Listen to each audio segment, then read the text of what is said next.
let's make one thing abundantly clear. I originally was going to make this my last Christmas themed video because I was going to move on to my Steven Stills video that I would have been working on still, and also a new video where I talk about Headbangers Ball. I had been planning on making a video about that for a while, but of course I procrastinated a little bit. But this video isn't my final Christmas video, as I have just learned that Mickey Dolenz' first TV show, Circus Boy, had a Christmas episode, and while it didn't air on Christmas, it did air, like, the week of Christmas. Like, I would say, it aired on December 23rd. That's around Christmas time, and the episode's technically Christmas-themed and stuff like that, so, there's that. So, without further ado, let's get into the video. So, we have talked about Big Time Rush in the past, I think so far in one video, and I do plan on making more videos about Big Time Rush because I found an article about the Monkees in Big Time Rush, and I have to make a video about it because it's law, but also because the Monkees walked so that they could kick the shit out of the new Monkees and let Big Time Rush run. That is my, way of thinking. There are plenty of other shows out there that have been inspired by the Monkees, one being Imagination Movers, surprisingly. I never knew this until now because I wasn't a fan back then, so how would I know? But, anyways, we are specifically talking about the Monkees and Big Time Rush today because they both have Christmas albums, and I just want to talk about it. So, we're talking about Big Time Rush's album first because, well, it's not really an album. It's an EP, actually. And it didn't even come out on Christmas. It came out, like, November 30th. That's, like, before Christmas. Not even before Christmas, before December. And we're talking about this first because the Monkees didn't release their Christmas album until, the 2018, while the Big Time Rush came out with their EP in 2010. Which I just want to say, for the record, that Davey was still alive when they made this EP. And I'm not saying that, the Monkees should have made a cameo in Big Time Rush. But when you have fucking Snoop Dogg and Fabio, I think you can get the Monkees. You know what I'm saying? So, according to the Big Time Rush fandom Wikipedia, the Holiday Bundle is an extended play by Big Time Rush, themed around the holiday season. The EP contains one original song called Beautiful Christmas, as well as a studio cover of Mariah Carey's All I Want for Christmas Is You. And I mentioned when it came out, so I'm just gonna gloss over that. So, the track listing and release date of the EP closely coincided with the Big Time Rush episode, Big Time Christmas. I forgot to point this out. I think every single, Big Time Rush episode is called Big Time This and That, which is very similar to the Monkees because they used to have episodes called The Monkees This and That or The Monkees versus This. So again, another little reference to the Monkees. Anyways, this Christmas special aired on December 4th, 2010.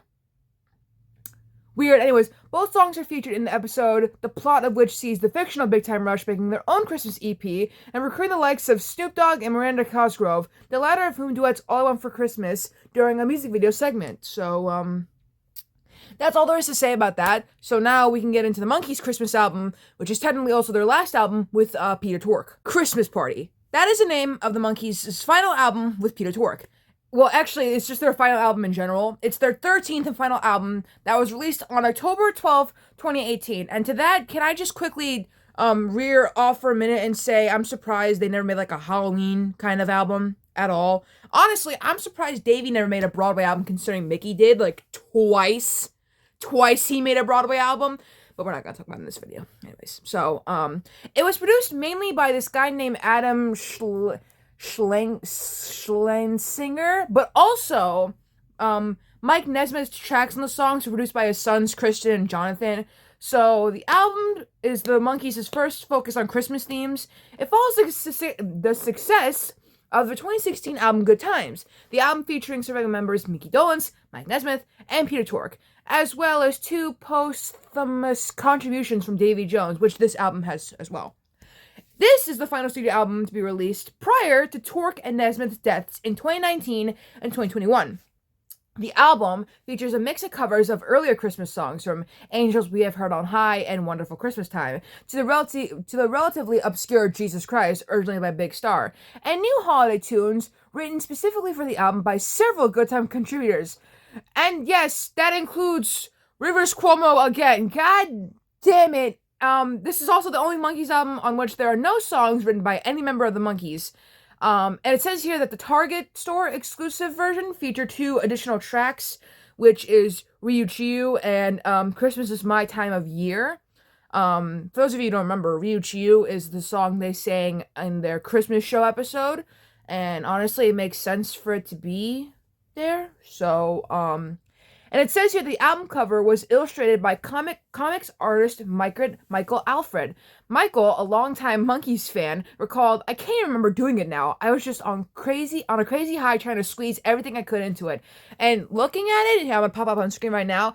It is very jam-packed with references, and I really appreciate that. I like what he did with it, honestly. I'm surprised he referenced the abomination toy the Monkees had. It was like a finger puppet, and it was very weird. So, I just want to see what song Rivers... Okay, I knew it. So, Rivers Cuomo wrote the song What Would Santa Do? And that is my favorite song in this album. Besides, of course, Angels We Have Heard on High, because that song has banjo in it, and also Peter Tork. It's the only song Peter sings on the whole album.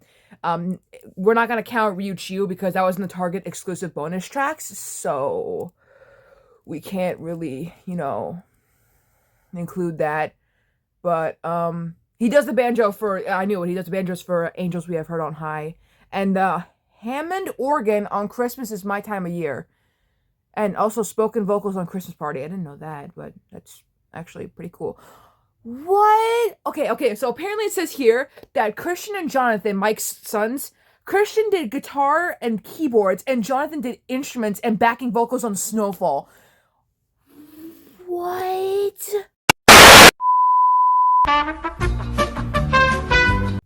I must come to grips with the information I have just jammed into my head. That is the coolest shit I've heard all day. I need to buy the album. Maybe I should get the Target exclusive, because, like, every time I buy a Monkees album, I swear to God, this is true, alright? Listen to me very carefully. Every time I buy a Monkees album, every single goddamn time, it's always just the greatest hits. It's always the greatest hits. I have no idea why I'm always getting the Monkees greatest hits. I'm looking at my DVDs right now. I have 2 Monkees greatest hits album. The only truly albums I have are on vinyl, and also I have Good Times on CD. It was a miracle I even got that. I went to a record store and I asked the guy, "Hey, you got any Monkees?" And I made that guy's day. So you're welcome, guy who works at a record store. I'm a young whippersnapper, I know myself. I need to shut up. I'm gonna watch Schleff sing Frank Sinatra. This is not AI. I shit you not. He actually released this. I think he was tired of the bullshit. He was tired of all the AI songs. And honestly, I don't know what to say to that. Like, listen. And